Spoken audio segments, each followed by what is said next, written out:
What's up, bankers? Hello, bankers. How is everybody doing? In this corner, America. In that corner, fucking Europe. Meet on the Las Vegas Strip to decide once and for all whether the new age Formula One brand is here to stay. Oh, and it's a bad first round for America. Oh, it's a bad second round for America. A bad third round, but they're not knocked out yet. It's the 12th round. Oh, and there's a vicious knockout to Europe. And Europe is fucking flat on its back. You cannot say for 1 second that Formula One in America is a bad thing. Look at that fucking race that we just had. Charles Leclerc actually passed Max Verstappen on pace. Wow. Yeah, baby. Wow, it feels so good right now. I feel actually the only thing that's keeping me from killing myself right now is how good this race was. Yeah, that's right. And how good it feels. Yeah. To be right. Yeah. We're like the guys in The Big Short right now. Literally. That's literally. Honestly, we're the best podcast to ever do it. Yeah, dude. We're the only ones that have been saying that this race was going to slap. Yeah, all dude. the quote unquote smart people. Literally, everyone was like, "The track, I don't know about the layout, and it's just another street track. Look at the track, another purpose-built track. It looks like an upside down pig." They can all suck it, dude. We are geniuses. Oh, Yeah, dude. I am a god, dude. Yeah. Dude, we picked a horse at the casino. And that horse was looking like shit, and we just fucking hit. It hit, dude. Oh, it hits so good. We're on a gambler's high right now. We're on a gambler's high. Oh, and everyone's like, "You picked that horse? You're a fucking idiot." Oh my god, I'm such a genius. Yeah. Oh, it's like, here's the thing. When I make a mistake, I apologize profusely. I'm like, I was wrong about that. All of you European British fucks owe me a fucking apology. On your knees. On your knees. On your fucking knees. They need to be clapped in those things. Remember those things where you put your head in the thing and your hands in the thing? Yeah. And they need to be put on fucking donkeys and you spank the donkey and you send him out of town. The stocks, Jenny says, they need to be put in the stocks. That's what it is. Yeah. That's what it is. And they won't do it. No. They won't fucking do it. No, of course not. No, they'll find a way. Well, FP1. Well, the people that got their tickets taken away at FP1, like any of you give a fuck about the rich American audience who flew into Las Vegas and spent tens of thousands of dollars to watch FP1. You don't care about them. The residents of Vegas that were in. You don't give a fuck about the people of Vegas. You've never thought about the people of Vegas one time. You'll never think about them again. Guess what? Vegas did well. Vegas made money. Yes. Formula One on the other hand might not have made money. But hey, what? You know, your first couple years in business, you're not supposed to be in the black. You're supposed to be in the red, okay? And this race, dude. What are you, their fucking accountants? Yeah. What do you care if they filled this? Hey, I was there. They definitely didn't fill that shit. Yeah, but that shit. There was some empty seats. And you know what was great? The broadcast was like, didn't show a single grandstand. Yeah. I know you were there. I wasn't there because I broke my foot and I had to come back to New York for a follow-up appointment with a fucking orthopedic surgeon. I'm not getting surgery. We'll see how it goes. But watching the race, it's like they didn't show a single grandstand, because I don't know if there were any grandstands that were populated enough for them to be like, look at the crowd we have here. Here's the other thing is they kept it like divided. So you couldn't like that. This was the worst thing about it is you couldn't walk the track like a normal track. You were like stuck in because people were trying to meet up with me, like my thousands of fans. And because I was like in an elite section, right? None of them could get to me. Yeah, it's tough. Right, it's tough. But so I could only see one section across from me. Yeah, and that section was, I would say, 75% full. Right. And so I couldn't see the other sections, but the sections I did see were not full. Yeah. But I want to say, I really take issue with all these people that have been shitting on this race. Yeah. Leading up to it, you know, that it's going to be a bad race, that it's a cash grab, all this thing, that F1 is greedy. Here's my thing. How is this like a news flash now, right? Yeah. Why are you complaining about F1 now? And for being greedy now, right, and not when they're fucking laundering the image of all these fucking kleptocracies in Qatar, in Saudi Arabia, who kill journalists, you know, Bahrain, which has literally like 1 million people. Like these are not like big markets. So it's just like these content creators, these people that talk for a living about F1 are like getting on their high horse, talking about how F1 greed has gotten out of hand. I'm like, this shit has gotten out of hand years ago, right? The F1 has been greedy from day dot. Darling. And what are you hearkening? So you're saying you miss the good old days when noted socialist Bernie Eccleston ran things? What the fuck are we talking about? F1 has always been profit motivated. Yeah. It's like, this is such a, if you're going to call out F1 Vegas for being a greedy cash grab, you should be calling out every cash grab on the fucking calendar. That's it. Yeah. Also, you also shit on IndyCar, which is a socialist spec series. Yes. I mean, you know, but you thumb your nose at IndyCar and NASCAR, even though those are level fucking playing fields.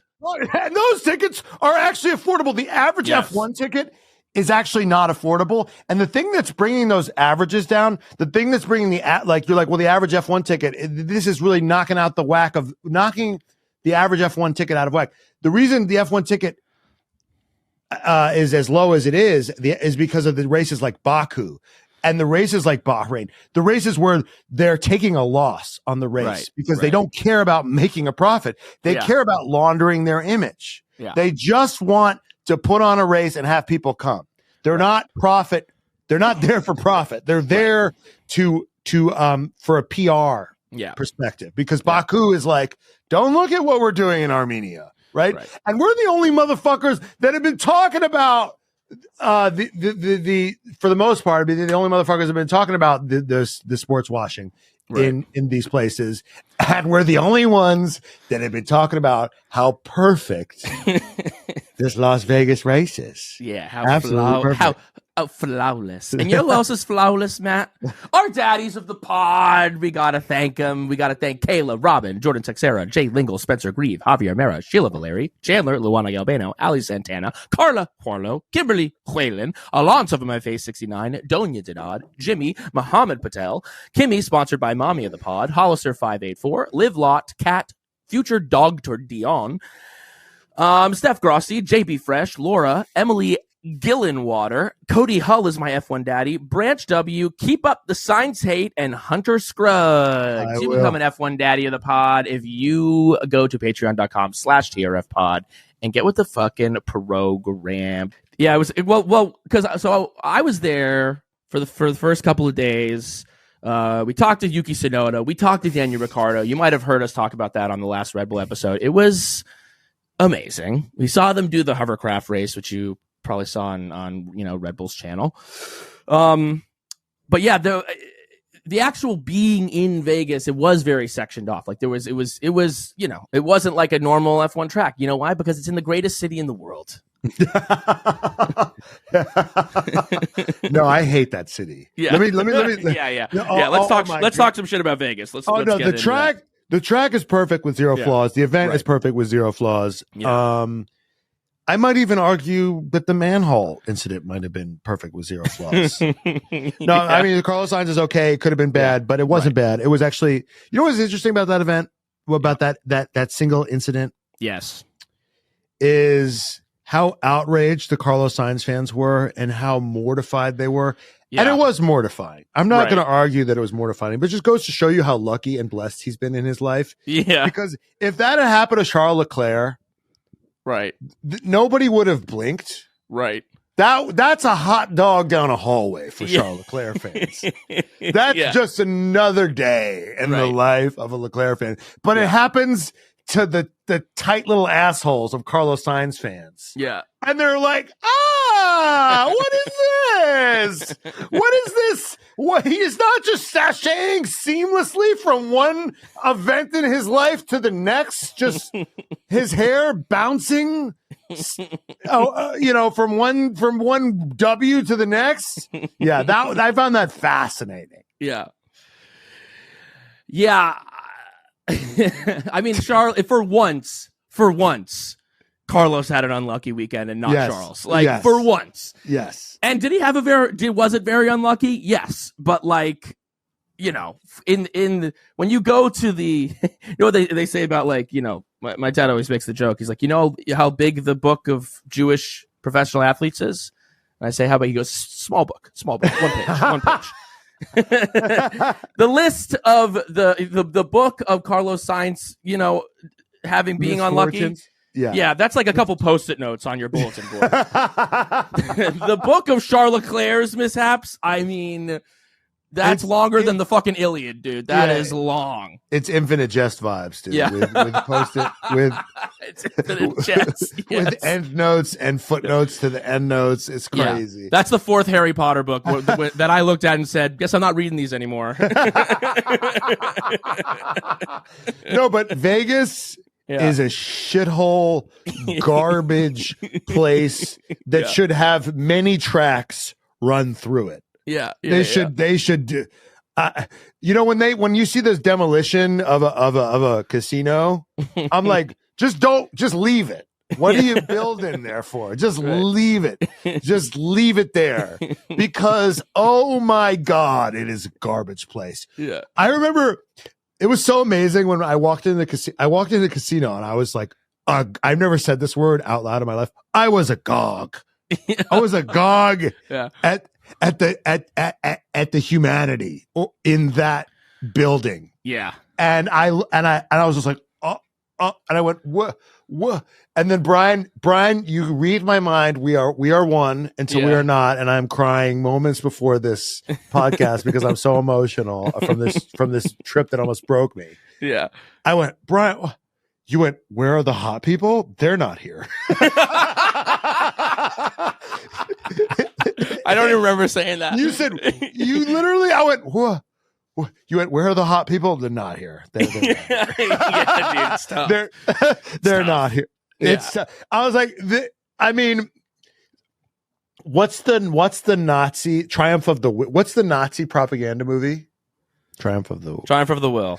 All right, so Nazi propaganda movie, Triumph of the Will. Yeah. Number 1 propaganda movie of all time. Yeah. Number 2 propaganda movie of all time is Ocean's 11. Yeah. That movie is the biggest heist because you think that Vegas is sexy and hot, and then you're in a casino and it's bleak, dude. It's so fucking bleak. Yeah. Red Bull Energy Station, on the other hand, was like the hottest thing. Right. They looked at me and they're like, who let him in? I'm the guy, I'm the rascal in that situation. Yeah. Yeah, we're walking through the lobby of the Mirage, and I'm like, I'm the fucking hottest person in here. I'm the hottest, skinniest person in the Mirage, and then I went to the opening ceremonies for Vegas, and I was like, okay, back leveling the playing field. Oh, there's John Legend. Okay, for sure. Yeah. I'm brandishing right now. You guys who are listening, you can't see. I'm brandishing my F1 Paddock Club pass for Wednesday. Yeah, baby, for Wednesday. I think this might be the closest we'll ever get. Everyone's like, "Ooh, you got an F1 credential." I was like, "It's for Wednesday." Yeah. Oh my God. Well, there's so much to talk about. We're obviously going to get into the race, but is there any more? Yeah, I was in my hotel room for a week, and it was how you kind of never want to leave. They make it so you can't really leave. Yeah, like if you're in a hotel on the strip, like there's just like other strips. There's just other casinos. Yeah. If you're in a casino on the strip, if you walk outside, it's just other casinos on the strip. So there's really like no point in leaving, really. Kind of. Right. You get it's like one casino. It's like you've been to every casino. They're all.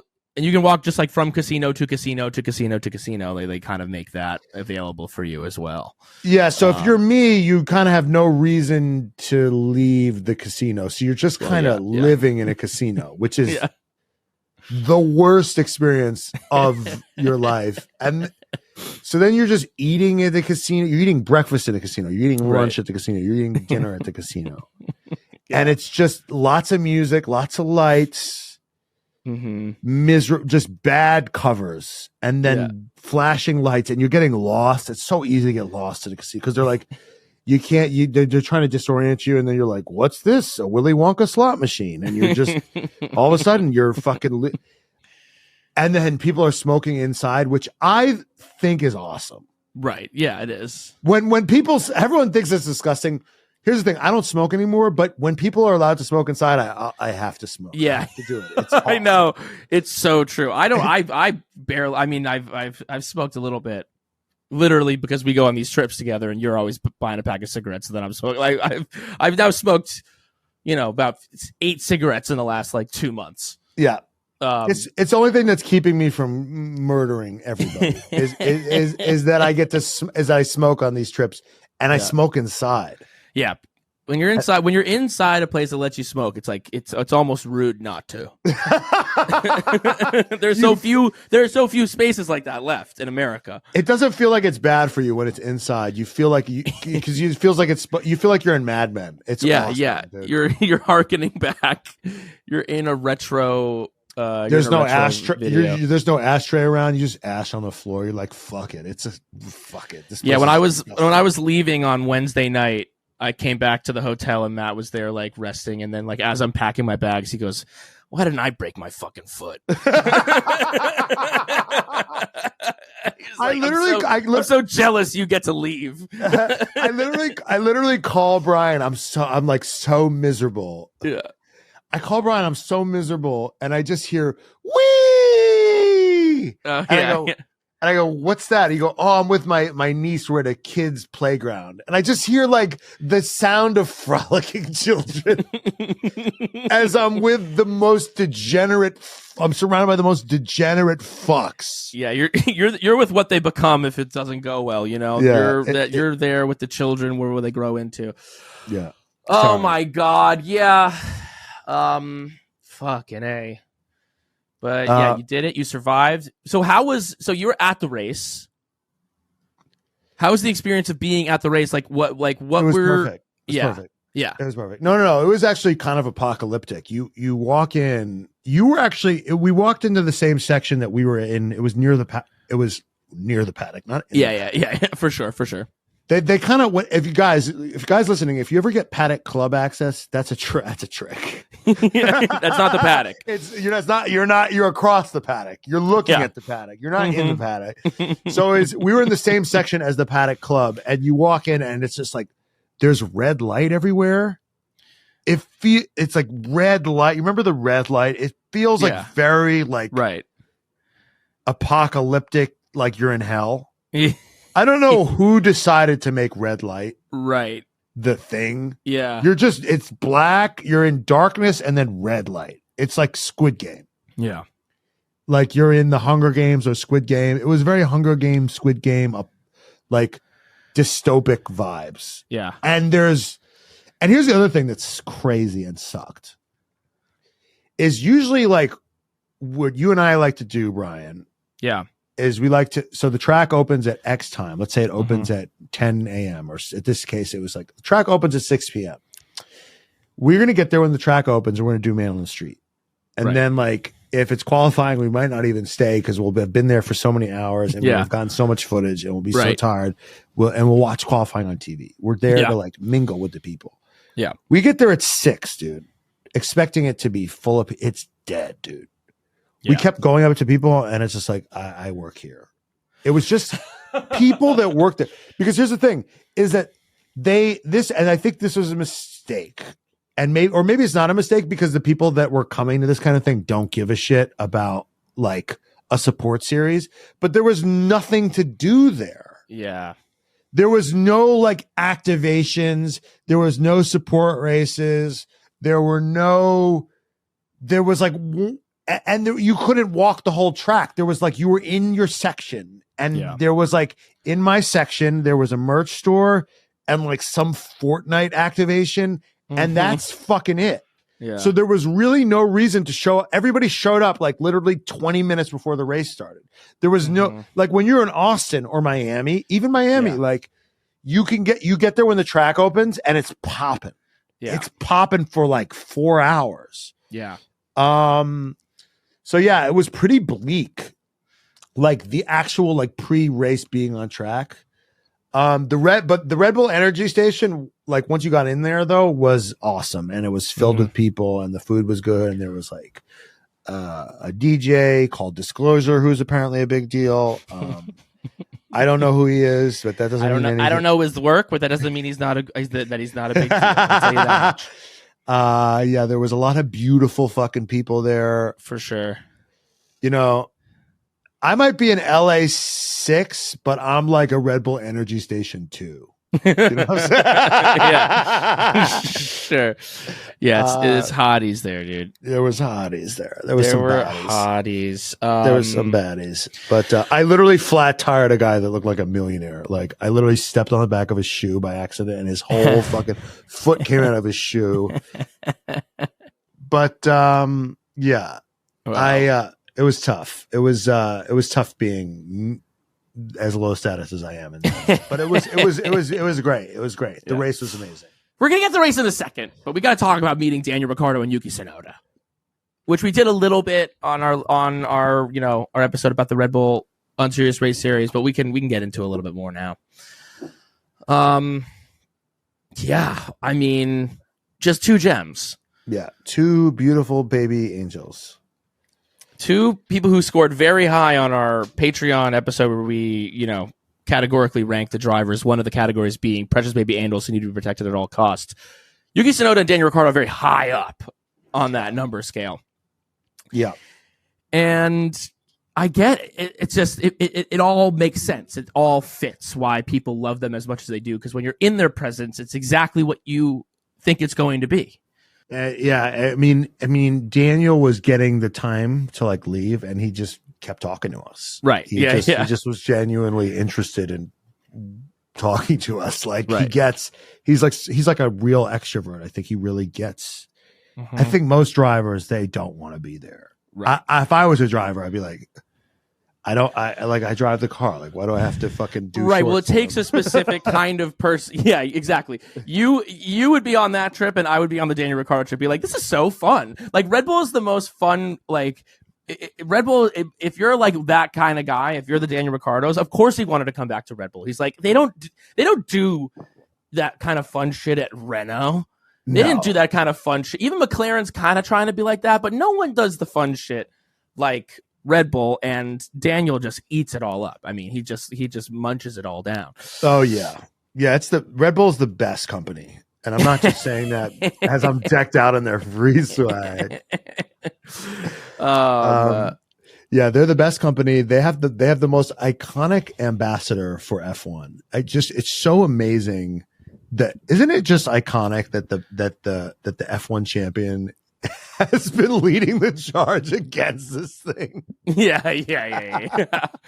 Well, the journey of Max Verstappen's weekend is been amazing because he started out just being like, everyone's like, so how's the track, Max? And he goes, I hate it. It sucks. They're like, do you enjoy driving it? No, I don't. Then they do the opening. Then they do the opening ceremony. He's like, I felt like a clown up there. This is 90. He goes, this is 99% spectacle, 1% sporting event. Yes. Then he has a great race, a thrilling race, and then after he wins, he's in the car singing "Viva Las Vegas," dude. I mean, you can't. You know that memes that's like keep him guessing, always keep him guessing. Like Max Verstappen, it's so hot and cold. It's like I can't keep up with this kid. It's like, do you hate being here? Or are you having the literal time of your life? I think he must have loved having to be challenged. Yeah. He's I forgot there's a movie where you know who he is? Yeah. You know who he is? He's Sacha Baron Cohen in Talladega Nights. He goes, I just want someone to beat me. You know, like right. Leclerc finally like challenged him. Yeah. Like made him sweat a little bit. Yeah. And he loved it. He goes, Ricky Bobby. He goes, Charles Leclerc, I just want someone to pass me on track from pace. Please. Please, can I be passed on track? I'm trying to think back. Was this the first time that someone actually passed Max Verstappen on pure pace? I cannot think of a time. No, this season, I don't know. Like all the other ones, like either like Checo had the lead or he was starting from behind, but like, or he pitted out of the lead, or there was some type of thing like that where it was a strategy thing. Like Leclerc just was like yoink. Yes. That was amazing. Yeah, and look, and you knew that Max was going to pit, but Leclerc's like, I'm not even going to wait for that. I'm just going to take it now. Yeah, he's such a dog. Leclerc's a fucking dog. Yeah. All you Sainz fans, just, and yes, it is binary. Yeah. Yeah. No.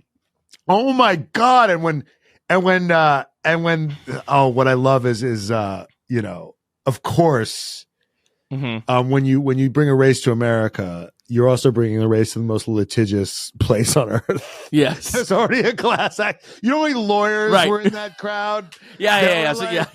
This is what we play for. You know?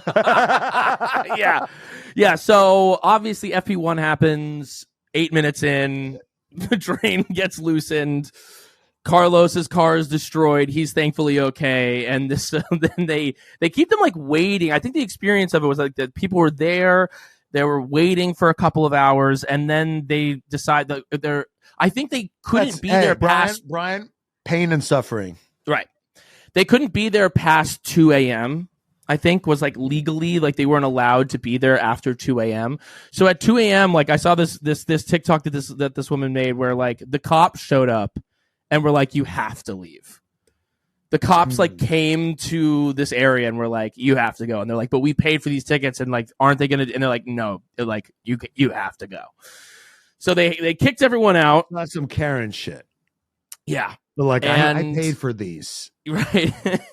I paid for these. And already the people who are at FP1 on Thursday and were supposed to be there for FP2 have filed a class action lawsuit against Formula One and against the organization. I love it. Yeah, like in Belgium, this happened in Spa, right? Yeah. No lawyers there that are gonna. Yeah, right. This happened in Spa. Remember, it rained. George Russell got on the podium because they did 2 laps, and it was really just qualifying, and that was what the race was, and no one got a refund. Yeah, they're like, that ain't gonna fly in America, dude. That's not gonna fly in America. Well, I think at Spa you could actually claim force majeure, whereas this is just like, no, you didn't screw something on right. And right, yeah. You're all fucked. Like it's not force majeure. No, this is your fuck up. Force dumbass. It's force moron. Yeah, so right. Force moron. Yeah. There we go. We found it. Found it. We got it. Take 3. But so. Yeah, and then Max was just like encouraging them to storm the Capitol. Like, if I was a fan, I'd I'd be tearing this whole place down. Yeah. Right? If you want your refund, you have to show strength. I fucking loved it. I was there for every minute of it. And like Lewis is a champion. Like Lewis, he's not even champion anymore. He's like, great event, great for the sport. Like Matt, as he's in P3, Max is like, fuck this shit. And then wins and is like, this is the greatest event maybe I've ever been a part of. Like that's what he does. But I gotta, Toto Wolff. Yeah, no, I'm not with you there. You're not with me there? Because Toto Wolff went on his rant. He did his rant. But Matt, he was saying what we say. What we would be saying. Here's the difference. Yes. He's supposed to be a team principal. Right. He's supposed to be a team principal. Fred Vasseur was there being like, this is bullshit. Right. Because he's an actual sportsman. Yes. He was pissed about his car. He's pissed that they have to race there. He's pissed about the situation. He's concerned for his driver's well-being and all these things. I can say it because I'm there. I want to be entertained. Uh-huh. You know what I'm saying? I'm here to be entertained, right? Right.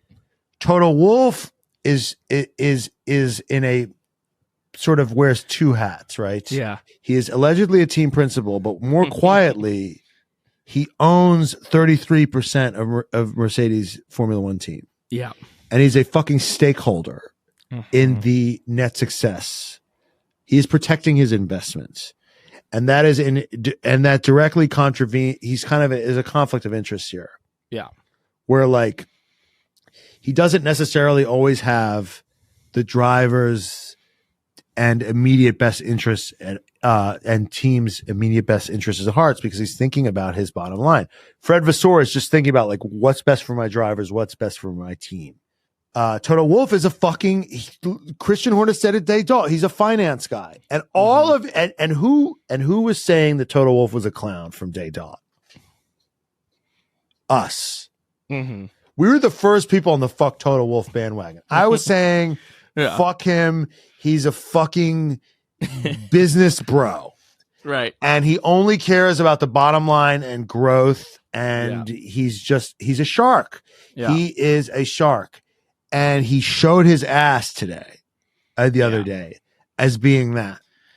And he never backs up Lewis as much as anybody would.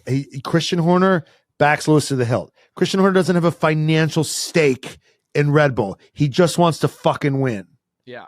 He's not looking, Toto Wolff is mad. While Lewis is dying in Qatar and people are sweating their ass off in Qatar, Lewis is home recovering from surgery and managing his portfolio because it's also that. He's also managing his portfolio. F1 is part of his portfolio. Right. Toto is, not Lewis. Sorry. Yeah. But I'm going to give Toto I'm going to give him some props because, here's my thing.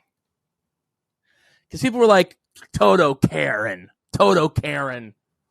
by pushing back on this.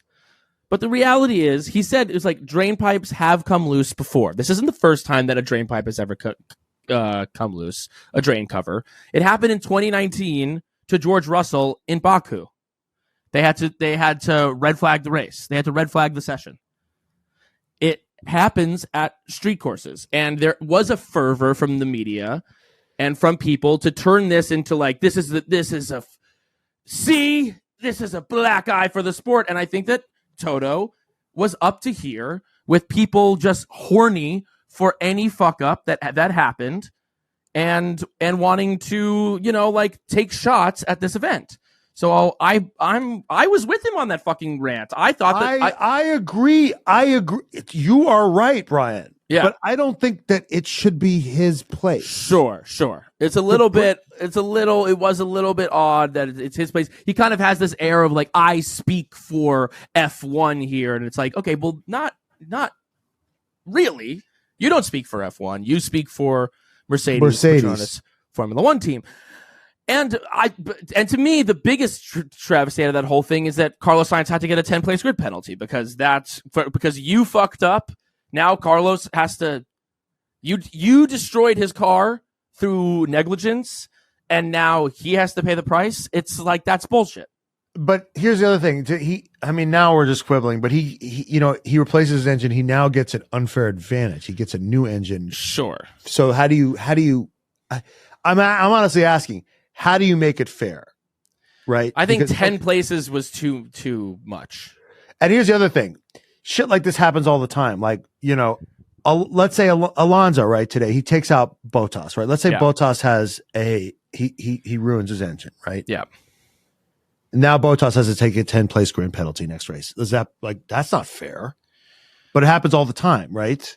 Shit like that. But it happens through the means of, if you crash during a race because of a driver error, because of, someone crashing into you. That's not like the FIA fucked it up.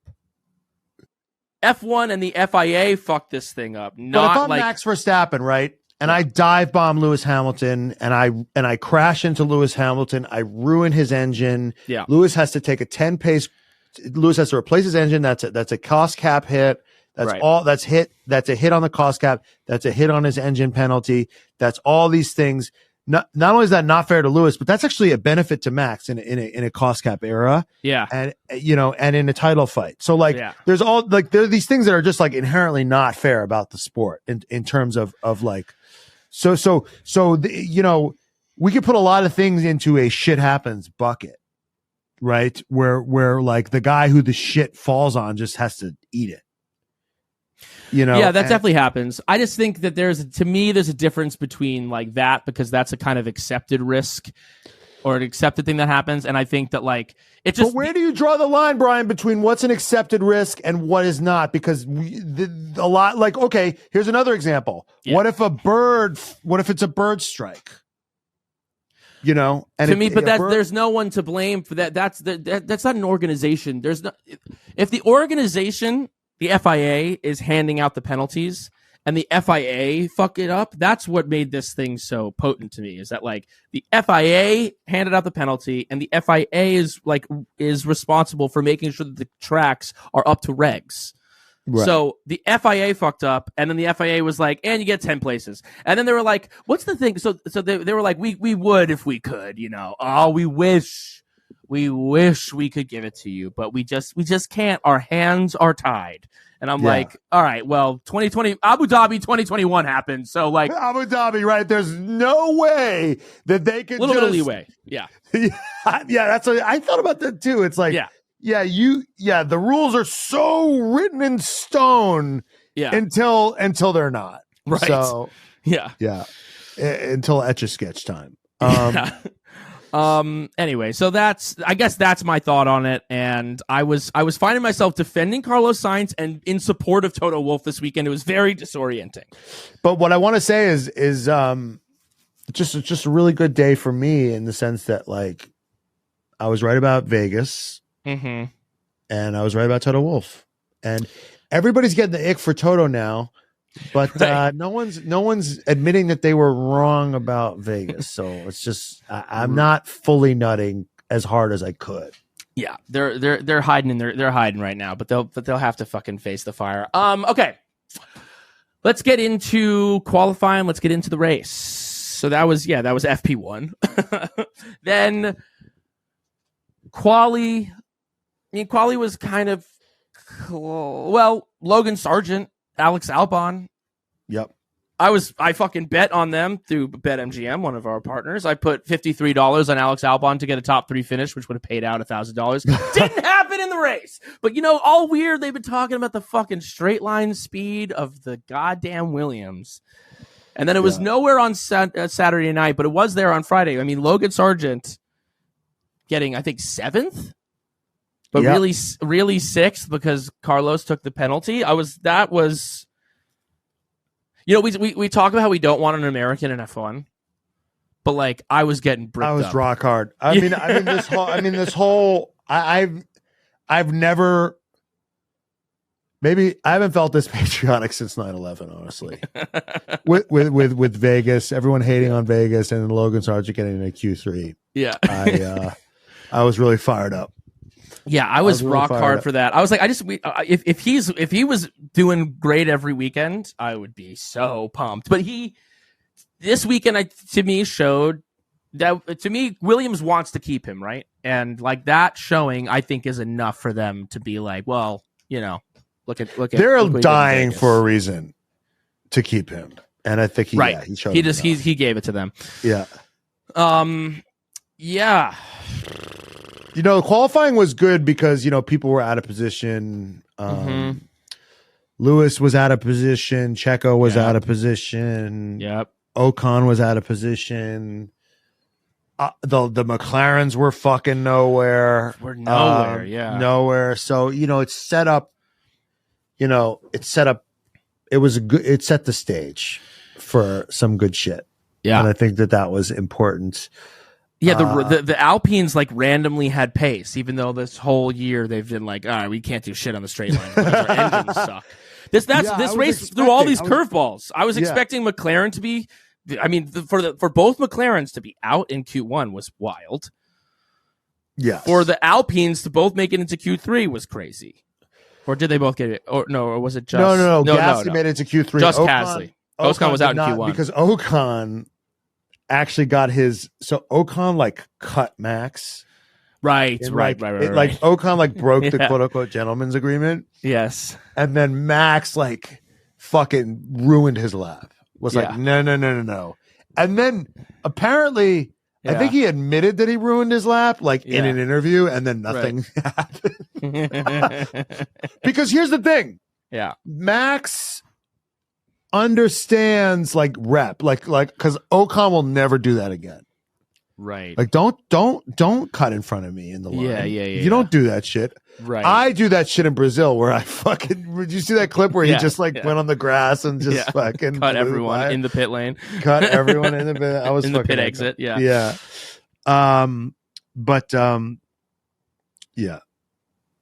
Yeah. So it's just a lot of qualifying was whatever. Charles got pole. Right. As he's wont to do. Yeah, both Lewis and Checo were both out in Q2. Yeah. Lewis didn't like this track. Yeah. It was not a good track for Lewis. Lewis didn't like this track, but every interview he gave, he was like, it's a great event. He's like, it's awesome. Yeah, I'm like, did Toto put a gun to his head? I mean, I don't understand what the deal is. No, I think that Lewis Lewis loves America. Yeah. He talks about that all the time. He's like, it's just, he's got an apartment here. Yeah. I think he loves that, there's people interested in making moments, getting organizations involved. He can most actively do what he wants to do in American spaces. In England, in Monaco, they're like, all right, what do you want to start? You want to start a company? You know what I mean? They're like, okay, just don't make too much. In America, because in England and Europe, they don't like trying new shit. Right. Because they're fucking prudes. Like going to Las Vegas and having the greatest race of all time. Except with actual sex. Right. Yeah, we take our repressed sexual energy and we put it towards big, huge events. And we put it into let's get ready to rumble. Yeah. Should we talk? Okay, so then the race. So that's then Saturday. Should we talk about that moment between that guy and Checo? What is his name? Michael Buffer. He's got a brother too. There's two Buffers. Yeah, the Buffer brothers. Yeah. Yeah, Michael Buffer was doing driver announcements when they get in the little cars and they drive around, wave to the fans. All 25 fans that were there. It was the biggest crowd you've ever seen. You should have seen my rally, the biggest rally you've ever seen. The numbers, those photos are doctored. Those photos are not real. Okay. Michael Buffer was like, and then next driver, it's Sergio Checo Perez, and he like ran right into Checo's face and was just screaming at him, and Checo was literally standing there like, hey, like blink, blink, blink, like what the fuck is going on, dude? It was the most beautiful. It was so beautiful. Yeah, Checo didn't know what to do with his hands in that moment for sure. I have the photo. And it's just Michael Buffer screaming and Checo looking at him like, what the fuck is going on? Yeah. It's that's the beauty of America in F1 in general. It's the same thing when LL Cool J, announced them in Miami, that there is and drivers in general, because this sport is so corporate. It's more corporate than it may be than any other sport in the world. So they have to be constantly in these situations where they're met with the business that they're in. Like they drive, but the business is show. It's showbiz. So you get these guys who are, just kind of one track minded, the Maxes, the Checos, the Nico Hulkenbergs, the K-Mags, and then you put them with Michael Buffer and it's perfect. Yeah, but I feel like the pageantry in Europe is a little bit more staid and refined. And of course. That's what's amazing about the US stuff. They're treated more like royalty. Right. And here it's they're treated like rock stars, and they kind of don't know how to or like pro wrestlers. Yeah. And they don't know how to deal with it. Because we treat our celebrities we do our sporting events a little differently. Right. We're like a fucking rock stars. Now we look like a bunch of fucking vankers. It's rock stars and vankers is kind of the dichotomy. But race, let's get it. So the race starts. Max gets the jump, passes Leclerc immediately. Yeah, that was. And I'm like, fuck. There it is. I'm in the Red Bull Energy Station. Yeah. And I just want a good race, So I'm just So I'm like, yes, damn it. Yeah. Very quietly. Everyone was like, wee.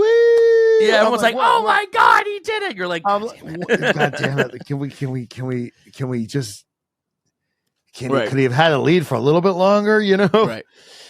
And then I was like, he pushed him a little wide. And it looked like he pushed him wide. Yeah, you're right. He didn't just pass him. Right. Long. It took him so long to figure it out. Right. And Max is getting a gap. And they're like, and they're like, you give the place back, or we could send it up. We could send it upstairs. And they're like, yeah, we'll send it upstairs. Like, we're not gonna. Yeah. We will not. I think that's giving that place back voluntarily. Isn't that up to the teams now? It's that's the decisions like that. It's like the stewards can't tell them to give the place back. So they have to. If they don't give, if you give the place back, that they'll leave it there. Right. Oh, Vankas, you know that we work with the company Almost Friday Media, most commonly known as Friday Beers. We wouldn't be able to go to Vegas without your help, and also Friday Beers. But you know what? Friday Beers, up to this point, hasn't had the one thing that they really need to be making. Beer. It's the one thing. I mean, you can't say Friday Beers without beers. Oh, yeah. Matt's holding a case of the Friday Beers beer right now. And if you want to try it, the Friday Beers beer is available anywhere and everywhere in Boston and Worcester. Worcester, fucking Massachusetts, bro. Oh, I started a joke. Yeah. Fucking shipping up to Boston. Whoa. If there's a place that you fucking want it and it's not there, fucking hit us up and we can get it to you. It's the tastiest fucking light beer you've ever fucking had. So we want you all to fucking try it, all right? We want you to fucking try this beer and fucking have it. As long as you're the legal drinking age. If I was going to fucking relapse, it would be with this fucking beer. Let me tell you. If Matt's gonna fucking relapse, he's gonna fucking, the first thing he's gonna be touching his lips is that fucking tasty Friday beer right there. Okay. Yeah. Yeah. I'm a company man. It's not relapse if it's for work. If it's for a brand promotion. Yeah, it's for the fucking greater good, bro. So fucking get your fucking Friday beers if you live in the fucking greater Boston area, Boston and fucking Worcester. Get that shit. It's fucking tasty. If you have to be, hey, and guess what? You have to be fucking legal drinking age in order to fucking get it. Okay, none of you fucking young kids can fucking drink this. Play some beer pong with it. Play some fucking flip cup. I don't know what the kids are playing now. They do that thing with the quarters where they fucking throw the quarter in the air and it fucking lands on the table and you gotta fucking catch it. I've never played that because I'm too old. I never fucking done that shit. Wait, there's a new version of quarters? Well, quarters is like when you. What do you think quarters is? Where you try to bounce it in a shot glass. Right. So then there's this other game where they throw like a quarter or a coin in the air really high, and then it lands on the table, and then if it falls off, it's like you have to catch it before it hits the ground. And it's just like it's way more. It's like spike ball, but with fucking quarters, bro. It's a brave new world. It's a brave new world, but guess what? You could be fucking drinking it with some tasty, light fucking lager from Friday Beers. So get one today, Boston Vegas. But if he doesn't, then it goes to the parents. They can't work it out amongst themselves. The parents get involved and they figure out whose toy it is. I see. And so they decide they're gonna let the parents decide who gets the cookie. And I think Brundle was making this point that Red Bull, because they're geniuses, realized that Max just going in clear air was better than that 5 seconds wasn't going to be worth it. The 5 seconds was worth it. Right. And then they got such a fast pit stop from being just sat there. Like that pit stop was so fast because they're all just sitting there just ready. Right. And it was a 7-second pit stop. That was like just a fat, and then Charles comes in. He gets like a 3.7 second pit stop. I know, dude. He ended up not getting that much of a benefit from it. It was crazy. Right. No, he definitely ran him wide. It looked to Max's defense that it wasn't. I'm giving him the benefit of the doubt here. It looked like he was kind of struggling with the car. Right. That he kind of ran him wide. Well, definitely at the beginning, especially on this track because of the temperatures, and that's like remember what he said to George when George was like, I was thinking about that. We had no grip, mate. None of us had grip. None of us, mate. None of us have grip. None of us have grip. Heavy cars. None of us have grip, mate. You know what would have been iconic is if he had taken Charles out. He's like, I had no grip. If he had just been a total hypocrite. Right. I had no grip, mate. Yeah, so he passed him. There was a controversy. He gets the 5-second penalty. And then he goes, send him my regard. Well, yeah. Yeah, right. Yeah, they tell him that they got the penalty, and he goes, okay, yep, well, send them my regards. Full Eric Cartman. Full Lannister vibes. Right, yes. Mr. Send their regards. But I was like, oh, he passed him. Okay, well, we're fucked because what all the experts were saying and what everyone was saying about this track was that because there were so many straights, that Max was just going to cruise, was going to build a 85-second gap. That this is a track where like, oh, well, Max is just going to completely dominate because the Red Bulls are so quick on the straights. Yeah. And no, it didn't happen. Then all of a sudden, Charles Leclerc, he ain't going nowhere. He ain't going nowhere. He's DiCaprio in Wolf of Wall Street. I ain't fucking leaving. Goes, yes, I'm not fucking leaving. I'm not fucking leaving. And we're like, ah! It was so surreal watching that in the Red Bull station. Like, come on, man, stay with it. I was like, I just want to race, and this is why it's so amazing to be a dumbass fan, because everybody else was a dumbass. Everybody said this race was going to suck. Everybody else said that Max was going to run away with it. But I think the thing is when you have a weird track, any crazy thing could happen. Because Red Bull, they probably prepare their car to like do the best over like the average track. Yeah. Right. So when you're confronted with a track that's like a total outlier, then they kind of shit themselves.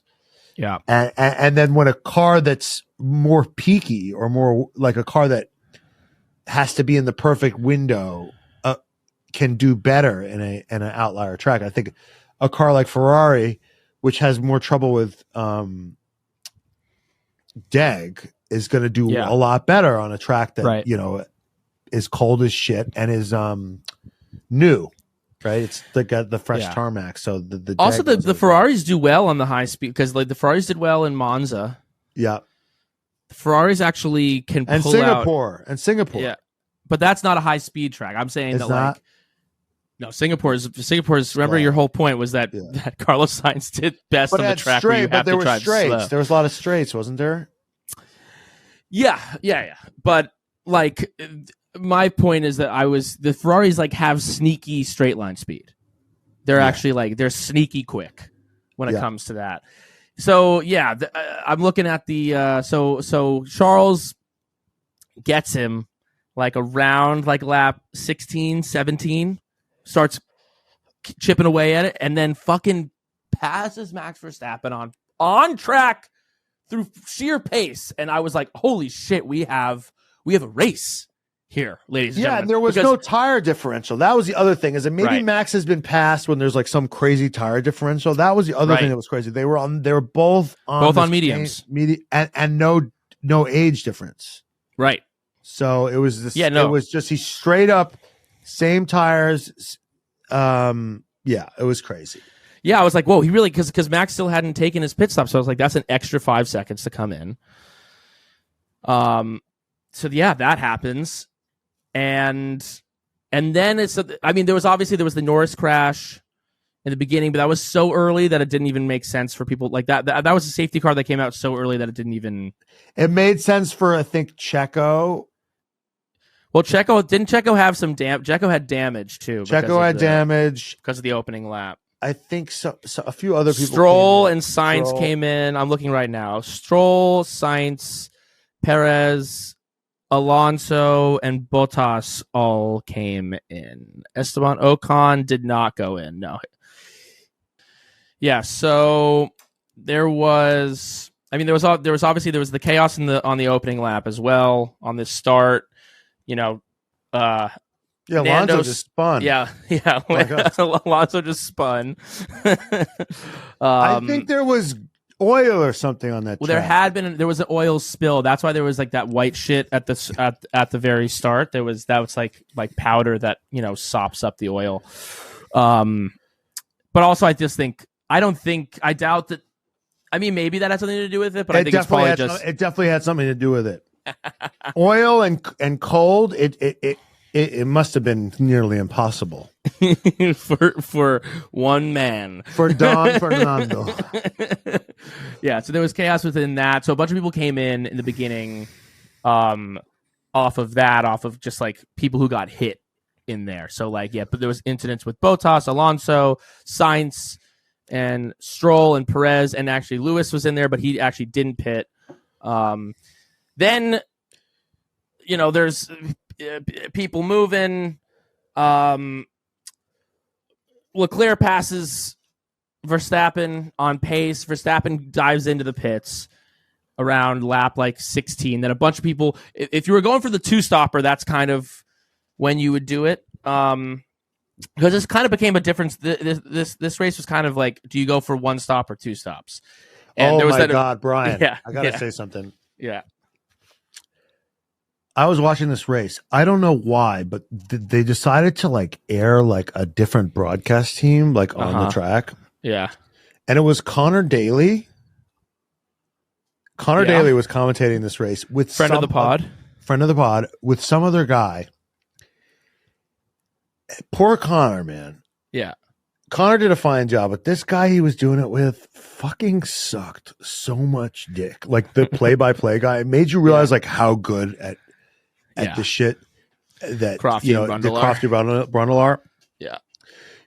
Connor did fine. He was like, I think what happens here is like he didn't really know because he never drove an F1. Right. But he did a decent job. But there was like so many moments where like something happened with Leclerc or with where like he would be like, and Leclerc dives down the inside, and Daly would be like, that's science. and then there was one moment where Leclerc like stuck his arm out and like let go of something, and then the commentator was like, I don't know his name, better that way because I'd slander him. Yeah, he goes, whoa, what the hell is that? What the hell did he just drop off there? And Connor Daly, who just clearly wanted to unalive himself, went, that's a tear off. Yeah. And I'm like, I couldn't really see because I was like moving through a crowd. But like, he doesn't know what the fuck a tear off is. How do you commentate on motorsport and not know what a tear off is? Yeah. He was like, I thought he was like pulling something. I thought someone fell off his face. You know, it's crazy. It should be us. We'll do it with Connor next time. Yeah, there was this race was a battle of one stop versus the two stop because there was that amazing moment in the Rolls Royce after the race. Oh, when Leclerc saw his whole life flash before his eyes. When Leclerc like found out that both Perez and Max both did two stoppers, and he was like, fuck. Just fucking goddamn it. Because it was an awkward position, right? Because he passes Verstappen, then he comes into the pits, and then he's in an advantageous position because he's like, okay, great, I have more time on my hard, like I'll have newer hards going to the end of the race if we're both doing the one stop. Then Max and George Russell get into their little kerfuffle, which is also amazing. Yeah. George got the penalty for that. That was just he's such a hazard out there. Yeah, he's a bit of a hazard. Yeah. And between him and Max, did he not see him, or was he just like, these are my corners? Was it just like, fuck you? Yeah. Fuck you. Either way, I mean, either one is like entirely possible with him. You have to think that he saw him. Apparently that's not a typical place to pass though. Right, but it's Max Verstappen. You got to know that he's going to like maybe throw some. Jenny says George said he didn't see him. Okay. Which now makes me think it was a lie. Yeah. Which means that he definitely saw him. I don't trust a single thing that man says. Yeah, so Max's front wing was, half destroyed. Yeah. Again, going to our theory that the aero packages don't mean shit. Apparently, Max went in and like they didn't want to touch the wing because they thought and he had understeer. So then Max drove the whole race with understeer. Unbelievable. Yeah. And the cars were pretty much even. They felt like the cars were pretty even. So then the second, what's it called? Because of the second safety car, there's all this fucking debris. That's when this was the key decision because they didn't bring Leclerc in for new tires. And I'm like, why aren't they doing that? But especially because Max went in. It's like your battles against Max and Checo. Like, well, because they were afraid about, weren't they afraid about what Perez would do? Yeah, I just like he should have gone in. Everyone other than Leclerc and Ocon, the rest of the top 9 all went in at that same point. Yeah, I mean this is, and no one's ever said this year. Yeah, like for the most part, he could have won that race. He could have won that race. He maybe should have won that race. If they had brought him in. He was ahead of Max at that point. It's a safety car, so it's not like they're going to bunch up anyway. It's not like track position doesn't kind of mean that much after a safety car, right? And they pointed this out on Missed Apex, where like they might not have also known at that point like how much the tires would have mattered, like 5 laps worth of tires would have mattered. It was just in the frame where you're like if they're hard tires, does 5 laps really mean that they much? might not have known, and then at the end of the race they're like, fuck, it does matter. Yeah. So they could have only known that in hindsight, probably. I guess I just felt like he had pace on Max yesterday, whatever. He had pace on Max. And Max had the fucked up front wing. So just do what Red Bull does. Because you actually have pace on him today. Like, you don't need to gimmick your way into winning this race. Like, you could have actually won this race on merit.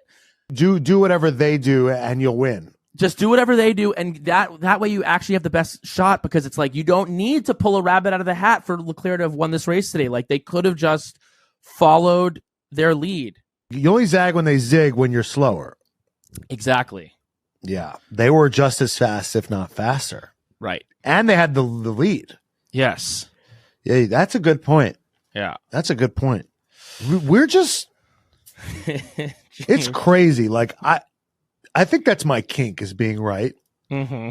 Like, when Leclerc passed him on track, I'm like, I was right. This race fucking slaps. This is amazing. Everybody's going to have to suck my dick now. Yeah. Nobody will, though. Nobody will. Yeah. And then, what happened at the end, he's going against Perez, and Perez is kind of making some moves. He passes. Leclerc fucks up. Yep. Perez just, thank you very much. Just picks his pocket that he had left open, steals from his house because he left the front door open. Yep. Gets in there, and then you're like, all right, well, fuck, there it is. That's it. That's it. No, but Leclerc had that dog in him today. Leclerc had that dog in him. Well, Max had a complete change of tune. After the race, he said he can't wait to come back to Vegas next year. I mean, the guy, you never know what you're going to get with Max Verstappen. Yeah. What a gem. What a gem. Yeah. He, is that the second race in a row that Perez got pipped at the fucking, oh my God. He's just edging, just getting fucking blue balled. Pass on the last lap. Like, that never happens. No one ever passes anyone, especially like up at the front. Sometimes, like in the midfield, you'll be like, "Oh, like Gasly actually like got Ocon in the last lap." Not for anything that matters. Not for anything that matters. People pass each other in the last lap for like to get from 13th to 12th. That's what happens. Not from fucking second to third or third. It was like second. Mick Schumacher and some other guy, and Valtteri Bottas and the Alfa Romeo would. They're like, they're really battling it out here in the final laps here for 17th place. Yeah, exactly. No, but two races in a row. Checo Perez getting passed on the last lap. Yeah. That's a tough one. It's definitely a tough one. But you know what? I think it's better than, because he just wants to get, like, him getting podiums. It's like, that's all he needs. He just needs to be up there. Did you see Max just hit him with like one quick money shot in the eye? Yes. It was just like, I've never seen that before. Just one quick pop, like a quick controlled pop, and then Leclerc, then money shotted Max. It was amazing. Yeah, Red Bull posted that. Red Bull posted like Max money shotting fucking, and then Checo, and then that's exactly what they wrote. I'm sure that's exactly what the Red Bull comms team wrote. Max money shotting Checo in the eye, and then Leclerc getting him back. They get so good at those. I'm sure. I mean, they're so good at they're like porn stars with the champagne now. Yeah, the control that those great champions have. Yeah, right. Yeah, Max knows all the tricks this year. Like, where do you want it? How do you want it? Yeah. You want it on your chest? You want it on your forehead? Right. You want a controlled stream, or you want one huge load? Right. It's like I can do it anyway. I can, I can dice this onion any way you want. You know what I'm saying? He's like, I'm gonna hit Checo with the one pop special. Just and then Charles hit him with the stream. Yes, right. From long range, like sniped him. Right. Like from across the podium, just with the. Remember in Halo there was the sniper rifle? Right. Yep. He just hit him with the sniper shot. That left a streak. So it was like very effective, but it gave away your position because it just left a trail. That was a brilliant game. Yeah. Anyway.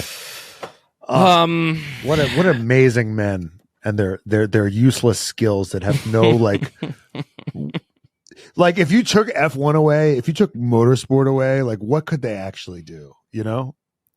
They'd just be amazing at shooting at popping champagne. Yeah. Which is awesome, honestly. Fuck yeah, dude. Let's get into our awards. Okay. Hottest moment of the day. Could have been Max's money shot, honestly. The whole money shot moment was awesome. Yeah. Hottest moment of the day. How about Oscar Piastri? Oscar Piastri, even though like he, had to pit at the end and, like in terms of where he finished, didn't actually. He was getting really feisty. He was, because he was starting so far back. Yeah. But up there, he was up there. He was passing people left and right. A bunch of fucking aggressive moves. Lando was out. So there was all the hopes were on Oscar's shoulders, and Oscar was making aggressive moves. Yeah. Yeah, he was about that action today. Yeah, he was about that. He doesn't give a fuck, dude. He don't give a fuck. That guy is crazy. Yeah. And I don't know, they put him on. Yeah, they kind of. They did a two stopper, but they did it like so late that he was like kind of screwed by it, and I don't really know why they did that. Yeah, I couldn't really tell you what happened because I was there. Right. So I think he got a little bit screwed by the strategy today because he was having a great showing, and I don't think he would have fallen as much had they pitted him a little bit later and just done a two-stopper. But they started him on the hards. That's what it was. Because he started on the hards because he was starting from so far back, they had to put him on something, and they couldn't put him on the mediums when they did. So he actually got screwed out of a better result. He should have had a better result. He crushed that. Great race for Oscar. Holy shit. What? Jenny suggested Lance Stroll as hottest one of that. I'm sorry, but this beard, dude. Yeah, this beard, I can't have it. You don't endorse it? It's goatee, dude. It's not a goatee. It's got to connect, dude. It's got to connect. That's a go tizzy, dude. No, people were fucking horny for this, dude. What? Yeah. He looks so ridiculously evil with it. People were horny for him with the goatee. Yeah, of course Jenny was saying his drive, but then now I'm looking at his face and that's Wait, Jenny, what do you think? Jenny, text us what you think about the goatee. Jenny voted him driver of the day, but I'm looking at his goatee and I'm dinging him for that. She said she's not a fan, but it's November. It's for no shave November. Who cares? What are we in college? Get a personality. I do no shave November. It's like just be interesting. How about that? Write a check for Men's Health or whatever it's for. Right? Isn't it for Men's Health? Is that what that? If he's actively raising money for that, then great. But like, he doesn't need to grow out his goatee to give money to an organization. He's a fucking billionaire. Yeah. Yes, for prostate health, or testicular cancer. I'm a supporter of that. I often have neuroses about having testicular cancer, so I understand. I think that's important, but like when people are doing it, that's not like really the vibe. They're just like, no, like growing it out. Like I'm growing it out. Okay, well, be interesting. How about that? Okay. Everyone else is saying that Leclerc passing, obviously on the last lap, hottest moment of the day. Okay, yeah. Daddy of the day.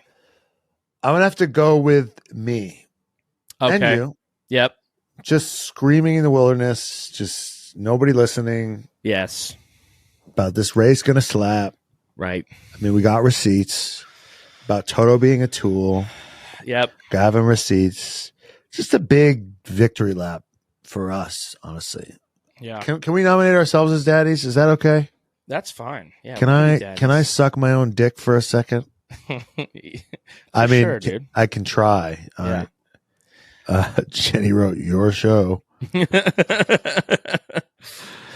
Yeah, Lance Stroll had a sneaky race. Sorry. I'm going back on this. He gained 14 positions to finish 5th. That was sneaky. Yeah, it's just like qualify better. Like, what the fuck? Yeah. Alonso, knowing that, it's like makes me more angry because Alonso might have even won. He hadn't. Yeah. If that oil patch hadn't have gotten him. Right. It was definitely the oil patch. Yeah. Obviously, there was something weird about the track because the greatest driver of all time and Lando Norris, who's good, is fine. Yeah. lost control of their cars, Right. through no fault of their own. I can't believe I gotta loop Lando into here to make my point. For sure. Lando's getting some slipstream here. That's right. Because he's associated with Alonso. Yes. Karen of the day. Karen of the day. Could be Toto Wolff by some stretches. Yeah, most of the comments are Max or Toto.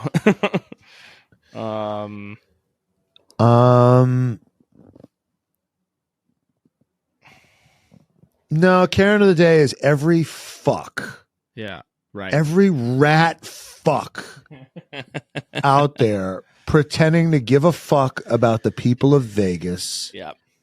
Every rat fuck out there pretending to care about ticket prices, about, the integrity of F1 as a sport. Every rat fuck who is bemoaning how F1 has jumped the shark just now. Yeah. Just now. How it was perfect, how it never was greedy one time until just now, until this turn towards America. How convicted tax fraudist Bernie Ecclestone ran a perfect, non-greedy, non-corrupt organization. I don't know, everything was better. No. You just don't like America. Just fucking admit it. You don't like America because you have some weird complex about your own fallen empire, right? Because you used to run shit. Yeah, I don't get it. I don't get it, Brian. Like, everything that's bad about America, like, it used to be you guys, right?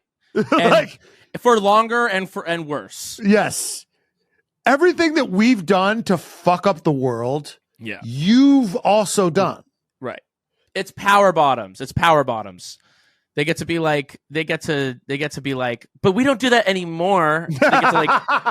They get to claim like moral superiority, and it's just like, all right, you don't. All of your most ragingest psychopaths moved to America. We're you. Yeah. We're just the alpha U's. Right. For the most part. Yep. Fucking agreed. Radio of the day. Viva Las Vegas! Boom, boom, boom. Viva Max Verstappen! Max Verstappen dressed as Elvis, hating on Vegas, and then can't wait to come here next year. What an amazing event this is. Yeah, at the end of the race, just going, thank you very much. Yeah, thank you very much. This next one's called the Jailhouse Rock. He's such a meme. He turns into Austin Butler. He just starts speaking with an accent. He's Ghost Method. He's such a... Oh, my God. Yeah. I can't wait till he's like 65 and just he's an act and he just fucking does killer laps. Yeah. he's just driving killer laps and greeting people at the casino. Yeah, he's Jake LaMotta in fucking in Raging Bull. Yeah. He's like, you're the best. You're the best ever was. You're the best ever was, Maxie boy. Yeah. Take me for one more spin, Maxie.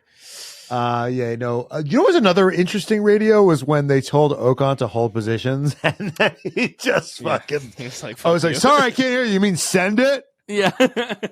You mean send it? How the fuck did he end up as high as he did? He's always slithering his way up the grid. Yeah. Just when I think Gasly has got his fucking number, he always manages to squirm his way up. Also, how many fucking helmets is this guy going to give away? Oh my God. Yes. How many fucking helmets is this guy going to give away? Yes. He was just on the internet giving away his helmet to LeBron James, and LeBron was like, oh, thanks. Yeah. I guess. Yeah, and then for some reason, like, he and Charles were at this basketball game, which is like, that Charles, like, wasn't trying to... I think Pierre Gasly was, like, supposed to go, and then he didn't. So then Charles was, like, stuck with the ticket. Or maybe Gasly was supposed to go, and then he like couldn't. So then he was like, "Hey Charles, do you want to go?" And he was like, "All right, fine." And then he didn't realize it. Like it was just this was iconic. Yes, yeah. This is an amazing. He didn't realize it was going to be like just him and Ocon at the fucking thing. So yeah, when Ocon was giving, it was probably an Alpine event. Probably. And then Gasly was like, I don't want to fucking go with Ocon. Yeah. And then he's like, you want this extra ticket to the game? And he was like, sure, I'll go. Who's coming? Don't worry about it. And then he gets there and it's just Ocon. And he's like, fuck. So then Ocon's there like with his gift ready for LeBron. Like, and then Charles is like, all right, chill out, dude. He gives LeBron in the video where he gives LeBron the helmet. Yeah. Charles is like, I didn't know I was going to be meeting you. I'm sorry, yeah, fuck me, right? And I'm sorry about that. It was so perfect. Ocon's like, I got you this gift. It's Spider-Man themed, blah, blah. And LeBron's like, oh, thanks. And then Charles is like, I didn't get you anything. Sorry, bro. Like, Charles is the hottest schlemazel that's ever been. Like, where bad things are always happening to him. He's just bad luck, just always looking like an idiot, a schmuck. Through little to no fault of his own. Right. Well, then there's an incredible clip of like then on the court, like at some other point during this thing where LeBron is like commenting about how he's like, oh, and you're pretty tall to Ocon. Yeah. And Ocon's like, he goes, yes, I'm the tallest one. I am the tallest one. And you look at Leclerc, and someone made a TikTok of this where it's, that sound that's like a bombastic side eye. Bombastic side. The look that Charles Leclerc gave Esteban Ocon when he was kind of pontificating about how he's the tallest F1 driver. Yeah. Leclerc gave him this look. He's like, okay, all right. Yeah, dude, you're basically in the NBA. Like, that was the vibe. Like, they all hate Ocon. Yeah, it's crazy. The vibes are so clear. And then he gave a helmet to Rob McElhenney.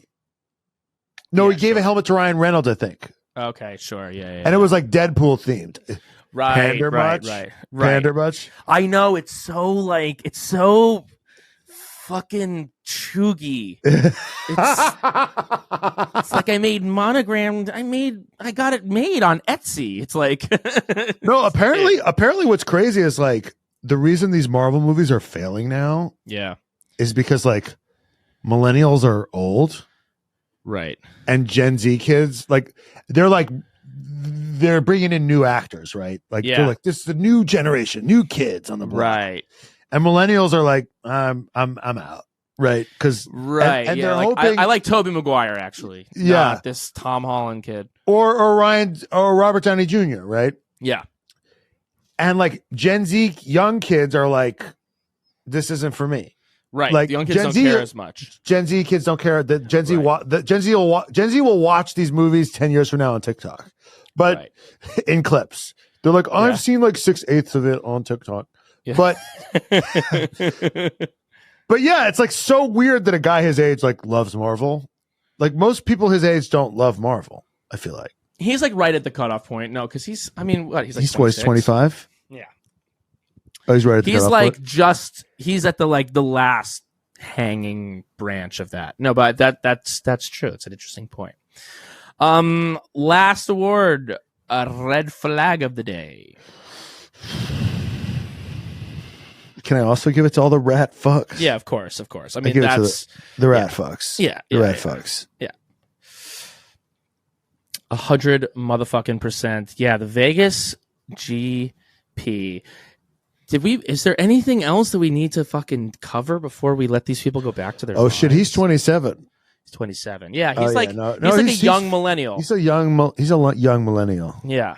And guess what? It shows. It's really clear.